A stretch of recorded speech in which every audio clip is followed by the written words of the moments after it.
ಒಂದು ಸಣ್ಣ ಹಳ್ಳಿಯಲ್ಲಿ ರಾಮು ಅಂತ ಒಬ್ಬ ಹುಡುಗ ಇದ್ದ. ಅವನು ತನ್ನ ಅಜ್ಜಿ ಅಜ್ಜರ ಜೊತೆ ಒಂದು ಸಣ್ಣ ಮನೆಯಲ್ಲಿ ವಾಸಿಸುತ್ತಿದ್ದ.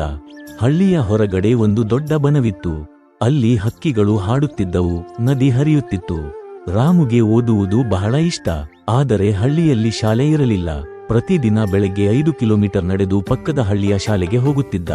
ಮಳೆ ಬಂದರೂ ಬಿಸಿಲು ಬಂದರೂ ಅವನು ನಿಲ್ಲುತ್ತಿರಲಿಲ್ಲ. ಒಮ್ಮೆ ಭಾರಿ ಮಳೆಯಲ್ಲಿ ನದಿ ತುಂಬಿ ಹರಿಯಿತು. ಸೇತುವೆ ಕೊಚ್ಚಿ ಹೋಯಿತು. ರಾಮು ಶಾಲೆಗೆ ಹೋಗಲು ದಾರಿ ಇರಲಿಲ್ಲ. ಅವನು ಬಹಳ ದುಃಖವಾಯಿತು. ಆಗ ಅವನ ಅಜ್ಜ, ರಾಮು, ನೀನು ಓದಬೇಕು ಅಂತ ಆಸೆ ಇದ್ದರೆ ದಾರಿ ತಾನೇ ಸಿಗುತ್ತೆ ಅಂದರು. ರಾಮು ತನ್ನ ಸ್ನೇಹಿತರನ್ನು ಕರೆದು, ಹಳ್ಳಿಯ ಎಲ್ಲರನ್ನು ಕರೆದು ಒಂದು ಸಭೆ ಮಾಡಿದ. ನಾವು ತಾನೇ ಒಂದು ಸಣ್ಣ ಸೇತುವೆ ಕಟ್ಟೋಣ ಅಂದ. ಹಳ್ಳಿಯ ಎಲ್ಲಾ ಜನರು ಒಟ್ಟಾಗಿ ಕೆಲಸ ಮಾಡಿದರು.